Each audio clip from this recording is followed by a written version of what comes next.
Kita bersyukur untuk hari ini, kita berterima kasih untuk setiap pertolongan Tuhan, anugerah Tuhan yang kita boleh nikmati hari ini. Dan secara khusus juga hari ini kita akan belajar dengan satu tema yang menarik, berbicara tentang komunitas yang membangun.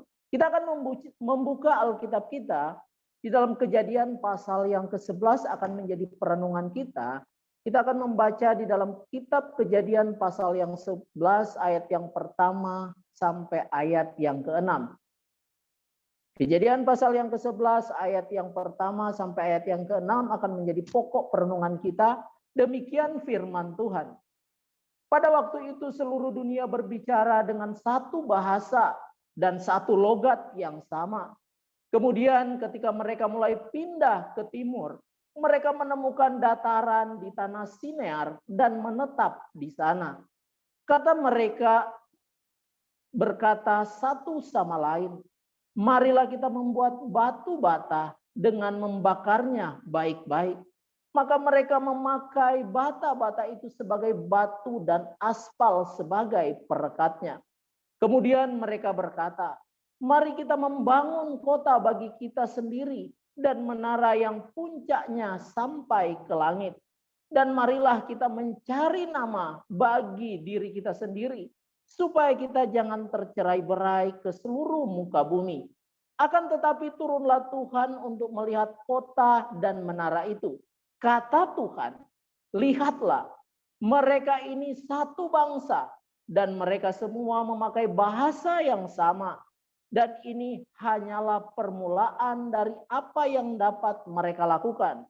Mulai saat ini, tidak ada rencana mereka yang tidak mungkin terlaksana.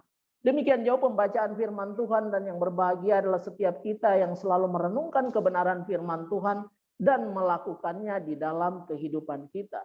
Waktu kita membaca bagian kebenaran firman Tuhan ini, maka kita melihat betapa luar biasanya kehidupan manusia setelah zaman Nuh. Alkitab mencatat di zaman Nuh, Nuh yang mendapatkan kasih karunia. Dan orang-orang di zaman Nuh dibinasakan oleh Tuhan.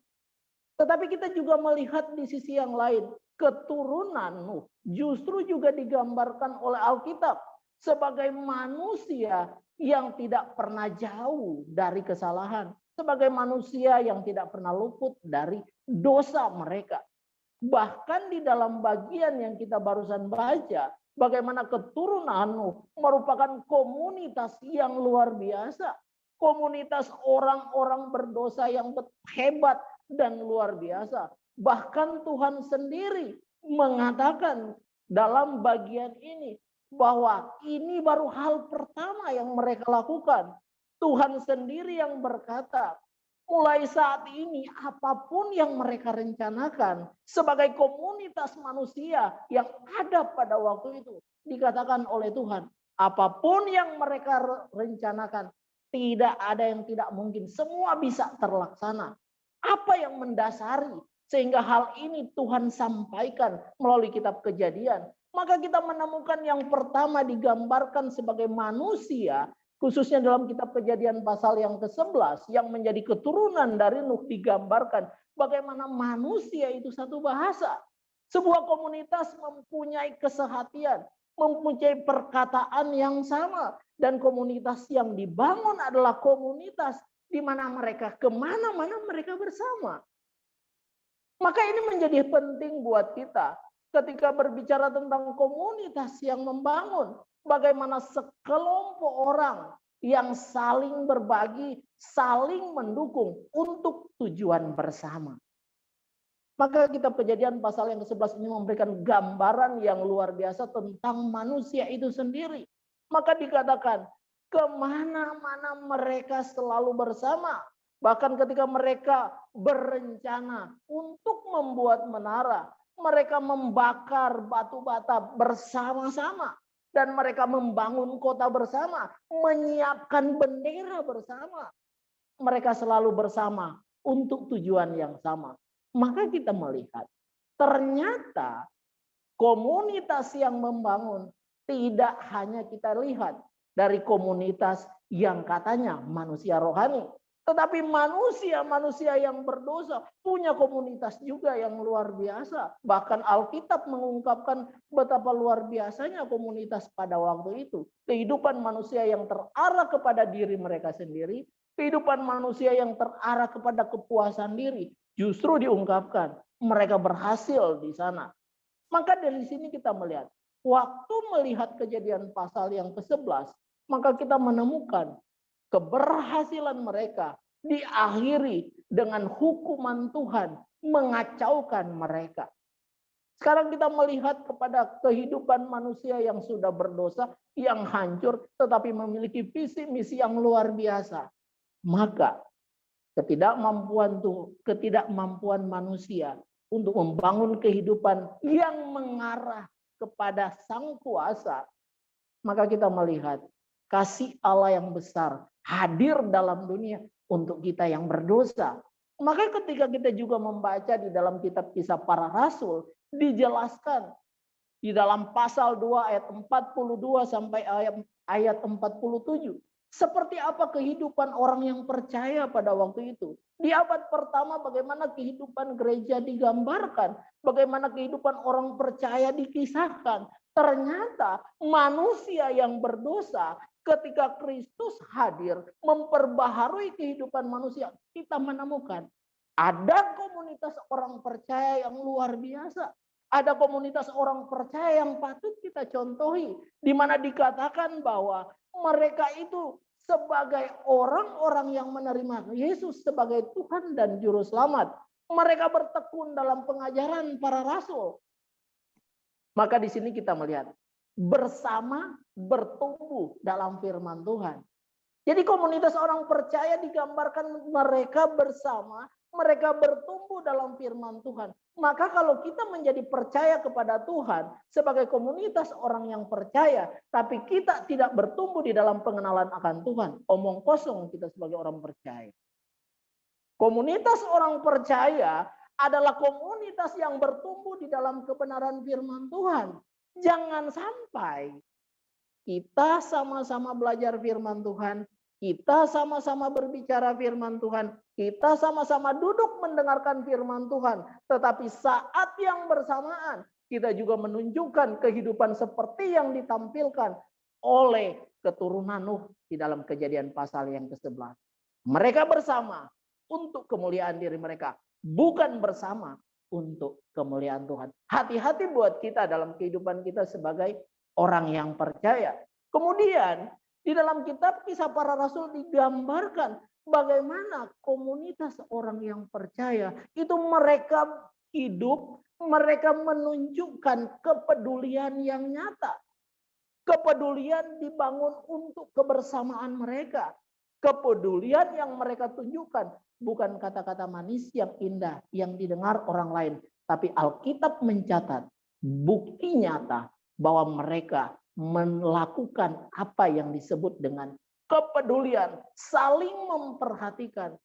Maka di sini ketika menjadi percaya kepada Kristus, menerima anugerah keselamatan, hidup orang yang berdosa, yang terus-menerus diperbaharui oleh kebenaran firman Tuhan, akan dibuktikan bukan berapa banyaknya kita berbicara, bukan berapa panjangnya kita berkhotbah, bukan berapa hebatnya kita berdiri di depan orang banyak, tetapi kepedulian yang nyata menjadi satu bagian kecil yang harus tampak nyata dalam kehidupan orang yang percaya.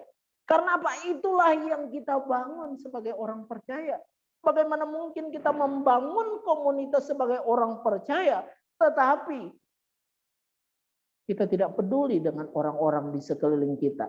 Akhir-akhir ini saya bertemu dengan beberapa kelompok gereja. Bagaimana mereka berjuang untuk sampai ke daerah-daerah, bahkan ke pelosok-pelosok yang sulit, untuk membangun sebuah kehidupan. Bagaimana mereka yang berada di tempat yang punya kemampuan, mereka hadir untuk berbagi di tempat yang kekurangan. Namun di sisi lain, begitu mereka sampai di ujung, di pedalaman, tetapi terkadang di sekitar gereja itu sendiri, kadang tak dipedulikan. Maka saya sendiri secara pribadi mulai merenungkan dan bertanya, apakah hanya seperti itu yang kita akan tunjukkan sebagai orang percaya? Kita mungkin bisa sampai ke pelosok desa, tetapi jangan sampai di dalam lingkup gereja kita sendiri, lingkup tetangga kita sendiri, kita tidak menunjukkan sikap kepedulian. Nah, itu bahaya dalam hidup kita.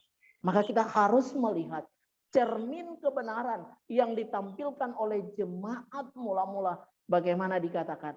Mereka beribadah bersama. Mereka hadir dalam kebersamaan di dalam bait Allah, beribadah bersama. Bahkan dikatakan mereka memuji Allah bersama.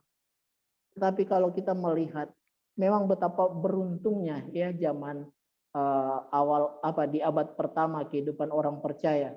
Mereka nggak dipengaruhi oleh fasilitas zaman kita sekarang.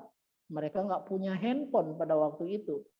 Tetapi ketika mereka mendengar bertekun di dalam pengajaran rasul-rasul, Alkitab mencatat mereka beribadah, mereka memuji Allah, mereka menunjukkan sikap hormat mereka kepada Allah.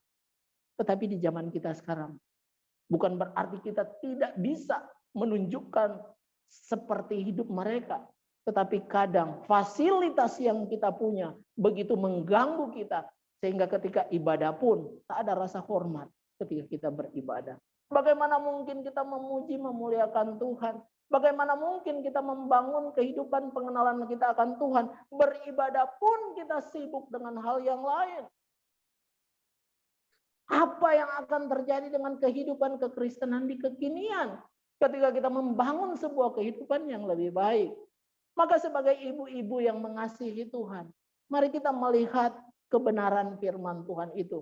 Panjang lebarnya kehidupan yang kita jalani tidak akan pernah membuat kita semakin dekat kepada Tuhan kalau kita tidak menunjukkan sikap hormat, ketaatan, ketundukan kita kepada Sang Kuasa dalam hal yang kecil sekalipun, termasuk dalam ibadah.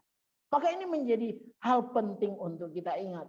Kemudian Alkitab mencatat mereka beribadah bersama, mereka memuji Allah bersama, mereka makan bersama dengan gembira dan tulus hati.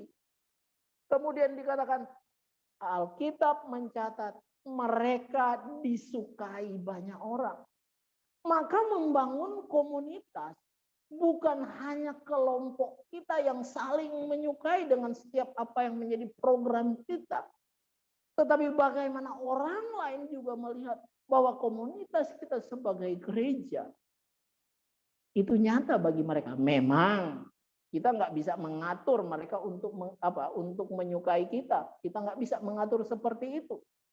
Tetapi di dalam bagian ini mau menunjukkan perilaku hidup kita akan membuat orang lain menyukai orang Kristen. Perilaku hidup kita akan membuat orang yang nggak percaya justru melihat ada yang berbeda dengan kita sebagai ibu-ibu yang mengasihi Tuhan, sebagai orang yang percaya kepada Tuhan. Dan Alkitab juga mengatakan Tuhan pun menambahkan orang yang percaya. Maka dari sini kita bisa melihat ya bahwa membangun komunitas dapat dilakukan oleh siapa saja. Membentuk sebuah kelompok yang memiliki visi misi yang sama untuk tujuan yang sama, semua bisa melakukannya. Membangun komunitas dilakukan sebagai bentuk kebersamaan untuk mendayung sebuah bahtera menuju tempat yang kita inginkan bersama. Maka dari sini yang terjadi adalah muncul persoalan. Orang yang berdosa dan orang yang ada di dalam gereja sama-sama membangun komunitas, sama-sama membangun kehidupan yang lebih baik, bahkan bisa berhasil. Ternyata bukan hanya orang percaya yang membangun komunitas bisa berhasil. Ternyata orang yang tidak percaya, orang berdosa sekalipun, mereka mampu membangun komunitas untuk berhasil. Kalau kita mengingat peristiwa Daud ketika dia dikejar oleh 3.001 orang. 3.001 orang termasuk Saul.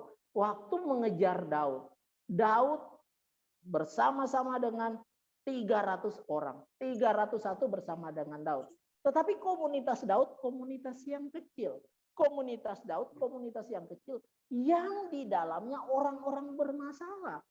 Sedangkan komunitas Saul justru tentara-tentara yang luar biasa.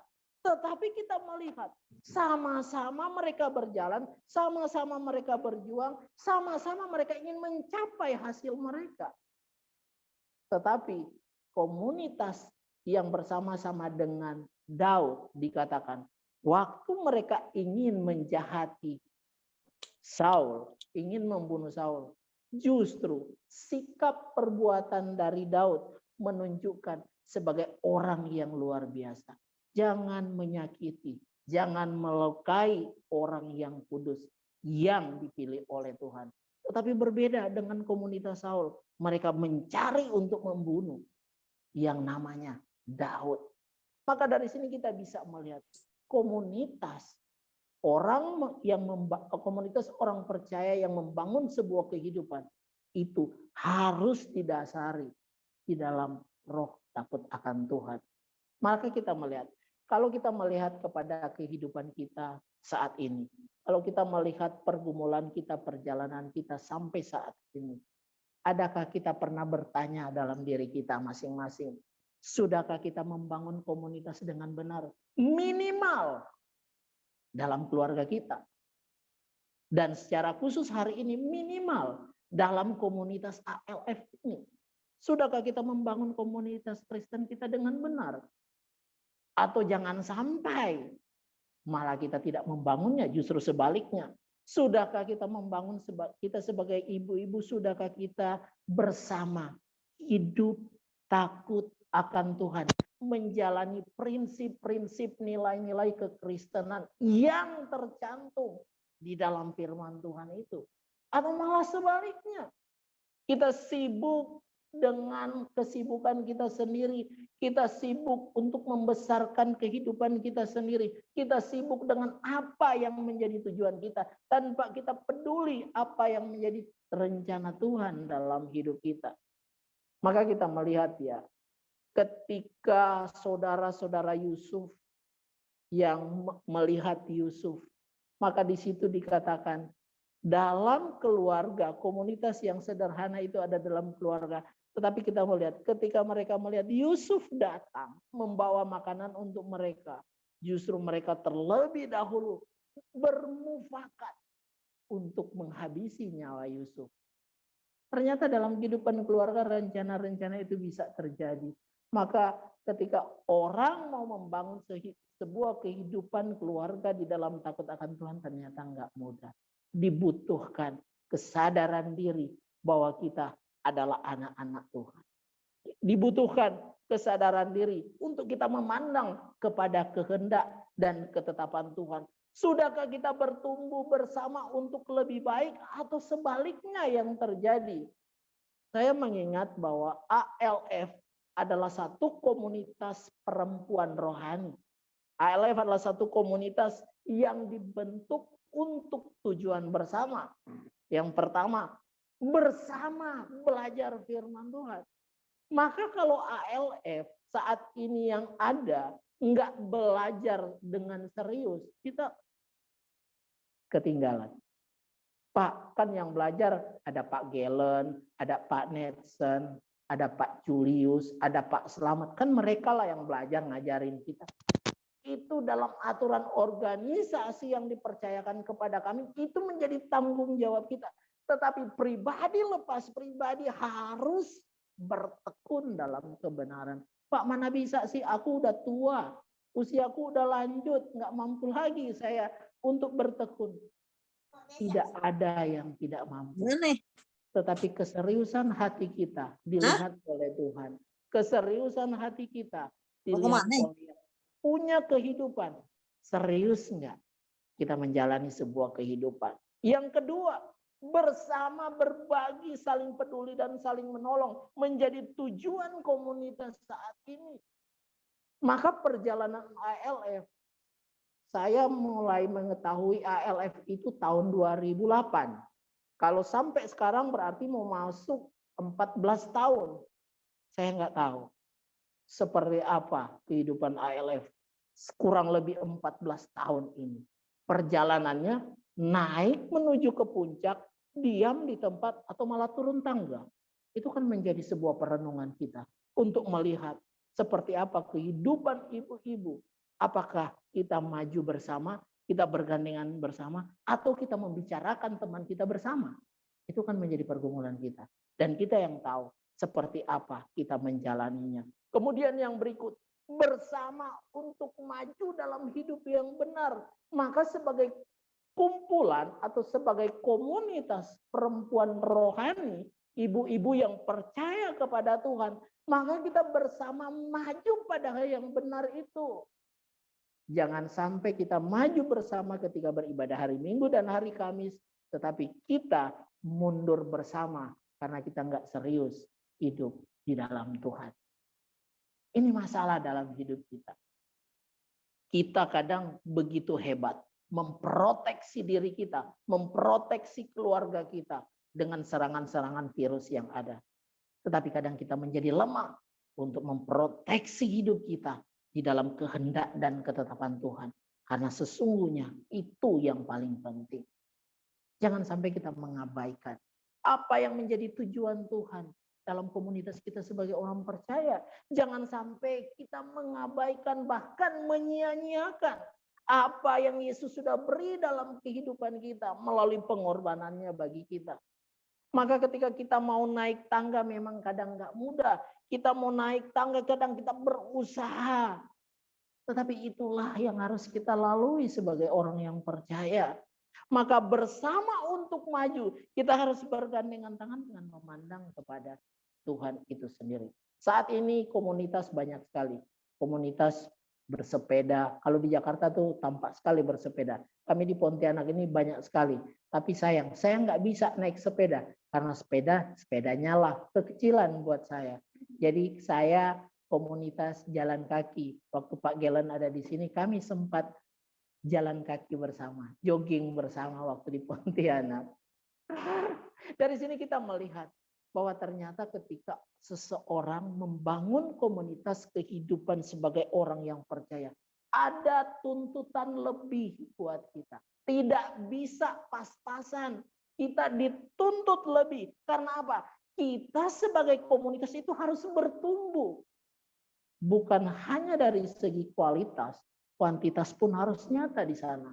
Memang kualitas ada hal-hal yang penting. Tapi dalam Alkitab dijelaskan, ketika kualitas hidup sebuah komunitas yang luar biasa menjalaninya di dalam takut akan Tuhan, maka secara kuantitas Tuhan pun menambahkan. Itu menjadi kerinduan kita. Itu menjadi perjuangan kita sebagai ibu-ibu yang mengasihi Tuhan. Maka bersama bertumbuh adalah kita bersama menjadi berkat. Bersama bertumbuh, maka kita bersama tidak menjadi batu sandungan bagi orang lain.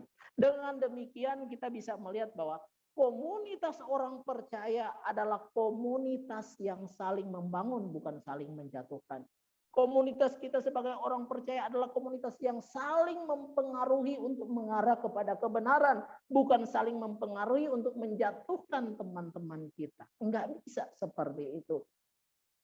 Jangan sampai ketika hari ini ibu-ibu, ada ibu ALF nggak ikut, mulai kita bilang, wah ibu itu nggak ikut. Kita mulai menceritakan, kita bisa istilahnya membangun sebuah opini, hal-hal yang tidak harus kita bicarakan, kita membicarakan. Enggak, level kita sebagai komunitas Kristen yang membangun bukan di situ. Ketika orang tidak hadir, rekan kita tidak hadir, yang pertama, mari kita doakan mereka. Mari kita tanya apa yang menjadi kesulitan mereka. Mari kita mendampingi mereka. Bukan kita malah memojokkan dan menceritakan. Enggak bisa seperti itu. Karena komunitas kita dibangun di atas kasih yang besar yang Tuhan beri dalam hidup kita. Yang berikutnya, membangun sebagai komunitas orang Kristen yang membangun, maka kita membangun hidup mengasihi Tuhan, beribadah dalam ketulusan hati kita kepada Tuhan, tanpa memandang orang lain, tetapi kita memandang diri kita di hadapan Tuhan, betapa kita sangat-sangat bergantung kepada Tuhan. Kemudian yang berikut adalah komunitas orang percaya adalah komunitas yang membangun kepedulian satu dengan yang lain. Dan yang ketiga, komunitas yang saling membangun kesehatian, cinta Tuhan dan sesama. Jangan sampai aku mengasihi Tuhan, tapi aku benci sesama. Aku cinta Tuhan, tapi teman kita tak dipedulikan. Aku beribadah kepada Tuhan, tapi gaya hidupku hidup dalam kesalahan. Tidak seperti itu. Maka buat kita ketika kita menjalani kehidupan ini, menarik ketika Paulus menasehati. Di dalam kebenaran firman Tuhan dikatakan, ingat komunitas kita sebagai orang percaya adalah komunitas sebagai kerajaan surga. Menjadi warga kerajaan surga, maka dituntut kepada kita adalah seia, sehati, bertumbuh bersama di dalam Tuhan. Maka ketika ibu-ibu menjadi ibu-ibu yang mengasihi Tuhan, maka akan teraplikasi di dalam kehidupannya setiap hari. Dia akan hidup sehati, sepikir untuk melihat apa yang menjadi tujuan Tuhan. Menjadi pertanyaan buat kita saat ini. Apa tujuan Tuhan dalam hidup kita? Dan apa tujuan kita menjadi orang yang percaya? Mari kita merenungkan, kita pikirkan. Kalau kita merasa kita masih terpusat kepada diri kita, mari kita berubah. Kalau kita merasa kita yang harus dilihat, yang harus dihormati, yang harus dihargai, maka mari kita mengoreksi diri kita. Biarlah kita melihat kehidupan kita, keluarga kita, gereja kita tertuju kepada kehendak dan ketetapan Tuhan. Maka bahagialah komunitas yang membangun hidup takut akan Tuhan. Amin untuk kebenaran firman Tuhan. Mari kita tunduk kepala dan kita berdoa. Terpujilah Engkau Tuhan, Allah yang kami sembah dalam kehidupan kami. Allah yang memelihara kami. Allah yang mengingatkan kami. Allah yang terus membimbing kami untuk hidup mengarah kepada kehendak dan ketetapan Tuhan. Terima kasih ya Tuhan untuk setiap kesempatan yang Tuhan beri bagi kami. Ketika kami hadir, ketika kami beribadah, biarlah kami tertuju kepada Tuhan. Sekiranya kami abai untuk hidup tertuju kepada Tuhan, ampuni kami ya Tuhan. Sekiranya hidup kami hidup sesuai keinginan kami sendiri, tolong kami ya Tuhan. Ubahkan kami ya Tuhan. Untuk kami mampu bertanding hidup di dalam kehendak dan ketetapan Tuhan. Dan kami percaya dengan kekuatan Roh Kudus mula yang akan memampukan kami menjalani sebagai komunitas yang membangun, yaitu komunitas orang yang percaya, karena kami semua adalah komunitas warga kerajaan Allah yang hidup sehati sepikir di dalam Tuhan, berjuang untuk hidup benar, melakukan kehendak dan ketetapan Tuhan. Terima kasih ya Tuhan untuk firman-Mu. Hamba berdoa secara khusus untuk kami semua yang beribadah. Biarlah hati kami terus dipelihara oleh Tuhan. Biarlah hidup kami terus persembahkan untuk hormat kemuliaan bagi nama-Mu. Sehingga kami bersama-sama menjadi komunitas yang saling membangun, saling peduli, dan hidup saling takut akan Tuhan. Terima kasih Bapak, kami menyerahkan hidup kami dan seluruh ibu-ibu yang ada pada siang hari ini ke dalam tangan Tuhan. Dalam nama Tuhan Yesus Kristus, kami bersyukur, kami berdoa. Amin. Saya serahkan kembali kepada yang bertugas.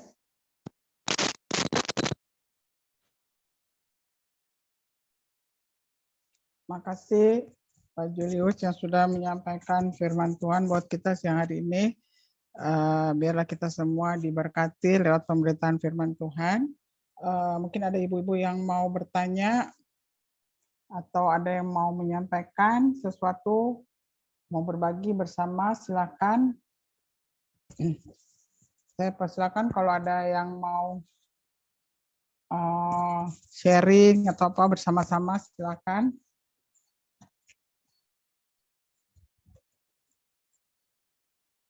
Dari Bu Nelly, dari Bu Meta. Tapi Pak Jul mau nanya dong. Berarti kalau kita kan mau bangun komunitas nih, maksudnya seperti sekarang gini, ketika kalau baca di Kisah Rasul 2 tadi, itu kan jemaat mula-mula ketika mereka membangun komunitas itu mereka berada di dalam satu komunitas yang duduk bersama-sama, saling berbagi bersama ketika mereka pertama kali menerima Roh Kudus masuk di dalam kehidupan mereka. Tapi mau nanya dong, kalau kayak sekarang ini kan dalam kondisi yang seperti ini, dalam kondisi pandemi ini, justru memang kita bisa mendengar firman Tuhan tuh di segala, maksudnya mau dengar firman Tuhan tuh di mana saja, dalam arti lewat YouTube, lewat mana saja kita bisa dengar setiap saat. Tapi ketika kita mau beribadah bersama dalam komunitas, kadang-kadang ada kendala dalam hal misalnya mungkin jaringan atau kesibukan masing-masing atau bagaimana. Apakah itu tidak menghambat, dalam arti menghambat persekutuan itu sendiri, atau harus bagaimana ya dalam kondisi yang seperti ini gitu untuk membangun itu, sehingga kadang-kadang merasa bahwa bukan makin dekat tapi sepertinya makin jauh gitu, walaupun kita saling mendoakan gitu. Karena kan kita tidak bertemu secara langsung, dan kalaupun dalam ibadah seperti ini kadang-kadang semua dengan punya kesibukan masing-masing sehingga menganggap bahwa kurang enak kalau tidak bersekutu secara bertemu muka gitu. Kira-kira gimana ya menurut Pak Jul? Soalnya bingung juga gitu mau banyak gitu di kepala tapi bingung gitu mau pengen dikerjakan tapi gimana ya? Oke, iya, oke. Ya, jadi dari apa yang ditanyakan tadi, memang kalau kita melihat kepada jemaat mula-mula, itu kita tidak bisa pungkiri bahwa mereka dalam situasi suasana yang baru menjadi percaya dan mereka menunjukkan sikap hidup mereka yang luar biasa. Namun saat ini ketika kita dalam situasi kehidupan yang seperti sekarang ini, pandemi, dari pandemi jadi endemi, harusnya kan ini sebenarnya memang secara komunitas kita memang terpisah saat ini. Secara komunitas kadang kita berjuang untuk bisa bertemu pun susah. Tetapi yang menjadi persoalan dalam komunitas gereja saat ini termasuk kita ibu-ibu, jangan sampai untuk membangun komunitas karena mau ibadah hari ini kita baru hubungi, ayo besok ibadah ya. Lah selama ini kita membangun enggak komunikasi itu dengan baik? Atau karena ini mau ibadah baru kita mulai berkomunikasi. Padahal kita dengan punya handphone kita bisa membangun komunikasi itu kapan saja. Apalagi buat ibu-ibu yang memang dalam tanda petik kerjanya ada di rumah. Pasti kita punya waktu untuk membangun hal itu. Apakah bisa bertumbuh dalam situasi seperti ini? Maka kita melihat pertumbuhan komunitas itu tidak ditentukan oleh seberapa mampunya kita berusaha untuk bertemu, tetapi seberapa seriusnya kita menjalankan apa yang menjadi tujuan kita. Contoh, kalau saya sendiri gimana? Apakah saya bisa untuk hidup lebih baik? Sangat bisa. Alkitab memberikan contoh ketika Ayub tinggal sendirian, bahkan istrinya pun meninggalkan dia, kita melihat dia tetap pada kehendak dan ketetapan Tuhan. Artinya setiap pribadi kita yang percaya kepada Tuhan, maka kita akan terus membangun kehidupan kita di dalam kebenaran firman Tuhan itu. Maka untuk membentuk komunitas, ketika kita sama-sama secara pribadi bertekun dalam kebenaran itu, sebenarnya mudah bagi kita. untuk tetap membangun, untuk tetap bertumbuh ke arah yang benar itu. Jadi sebenarnya kan komunitas ini menjadi wadah untuk kita bersama, kita ngobrol bersama, kita curhat bersama. Padahal kita juga dalam situasi seperti ini, kita bisa. Salah satu contoh yang kami lakukan adalah kami untuk bisa membangun komunikasi dengan anak-anak alumni sampai di Papua, kami menggunakan alat komunikasi ini untuk bisa berkomunikasi satu dengan yang lain. Ada sharing di sana, ada kebenaran di sana, ada curhat di sana, ada tangisan di sana, ada doa di sana. Sehingga kami saling mengingatkan, walaupun kami terpisah, nggak bersama. Maka memang yang paling penting, jangan sampai komunitas ALF hanya terkesan jadi ramai. Kalau misalnya hari ini mau ibadah, kemarin-kemarin jangan sampai diam-diam semua. Harus terus, apalagi sebagai ketua ya, ketua harus semakin aktif untuk berdiskusi dengan pendeta-pendeta. Ada Pak Gelen, ada Pak Netson, apa yang bisa dilakukan di dalam kegiatan-kegiatan ALF.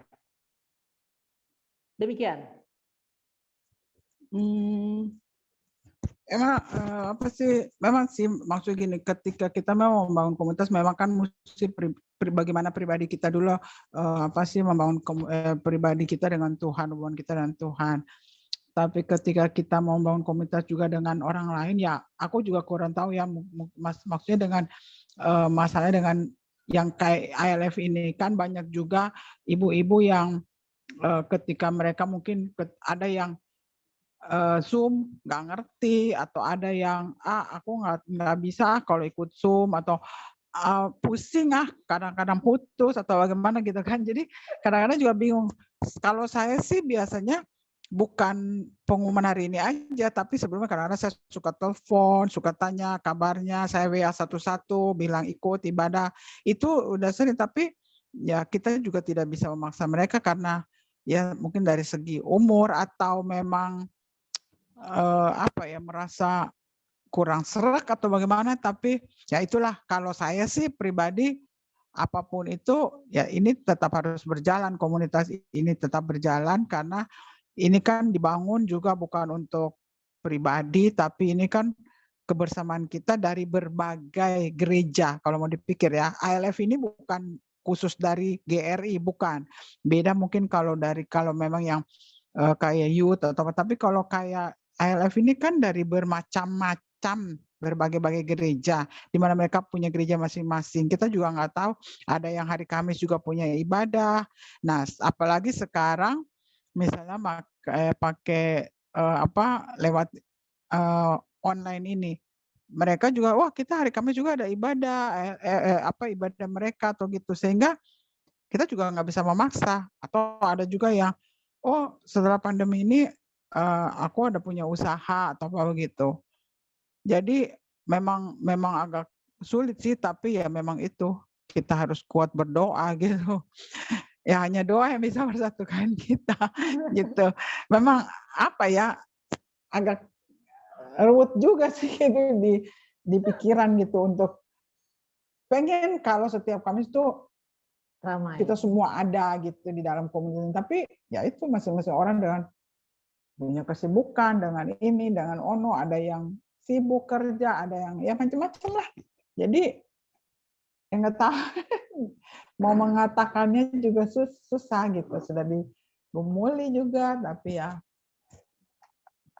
kita bawa dalam doa deh biar 2022 jadi lebih baik ke depannya. Biar lebih semangat. Iya. Iya, udah yang biasa kali. Iya, Udah yang biasa pasti dari dulu. Dari dulu itu udah biasa katanya. Makanya saya absen berapa, hari ini berapa, sampai dipoto berapa tahun tuh begitu. Ada yang ini datang minggu ini, yang satu minggu itu nggak datang. Nah gitu, bergantian, nggak apa-apa, ya kan? Nggak apa-apa, tetap semangat ya, Bu Ketua.